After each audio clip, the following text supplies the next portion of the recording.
Right, so let's quickly have a look at the options menu. As I said in a previous tutorial video, there's quite a few things you can set. So first off, on the left hand side you get the game settings menu. Now this will be general settings like, do you want to use cinematic cameras, do you want vibration on when your ship gets hit, do you want the hints. If you're a new player you might enable hints, because it every so often presents you with something useful like a specific key to perform a specific function, or just general information about how the game works. So if you're new to it, you can leave this on, it might prove useful to you. Turn subtitles on and off, and then various in-game functions like sprinting, crouching, prone. Do you want them to hold key, or do you prefer it as a toggle, so you just tap the key to go prone, or you want to hold the key down to stay prone, etc. So there's a few of those that you can set. Aim down sights, lean. Now ComStab, G-Safe, etc. are things that relate to space flight. For these I suggest you become familiar with how flying in the game actually works and the different flight modes that I could maybe go over in a different video. Not going to delve into these right now.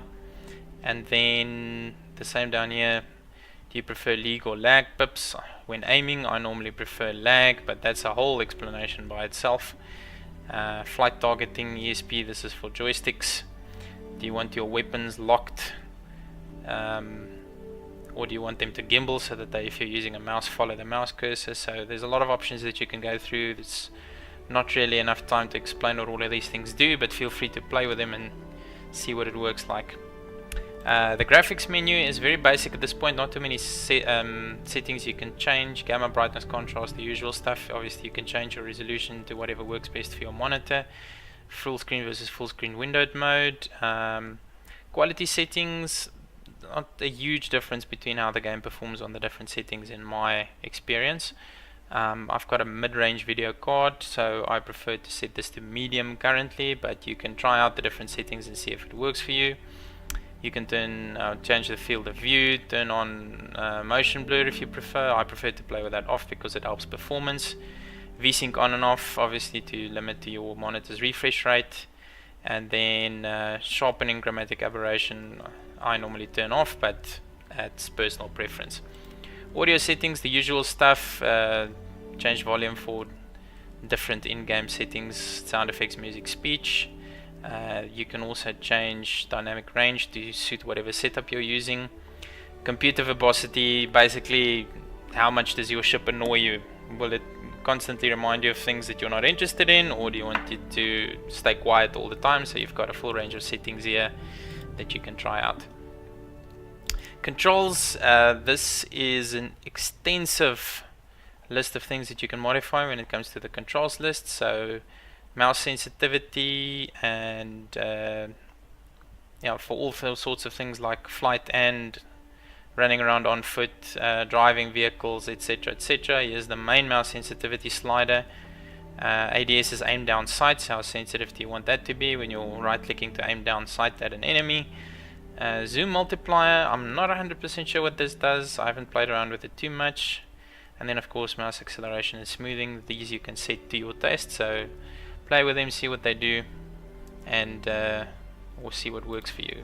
Keybinds, this is a menu you're probably going to be referring to quite a bit, especially when you're new to the game. This shows you the keyboard and joystick settings for the various in-game functions. So you can go, this is flight, you can switch to on foot commands, advanced flight commands, and then hover the mouse over the keyboard so that you can see the keys nice up and close, and it'll show you exactly what each of the in-game functions do, what keys they're bound to. And you can also switch from keyboard mouse to gamepad and joystick HOTAS commands, so you can see what the default settings are and what they're bound to. Then there's also the advanced controls customization section. Use at your peril. For this from this menu you can rebind every single key in the game to whatever you prefer it to be. So this will show you what the keybind currently is for mouse, keyboard, joystick and everything. You can change these as you like. If ever you mess something up, you can go down to control profiles, you can reset everything to default, you can save your own profile, and there's also a few presets for various joystick options. There's one that you can swap yaw and roll around if you prefer to fly that way.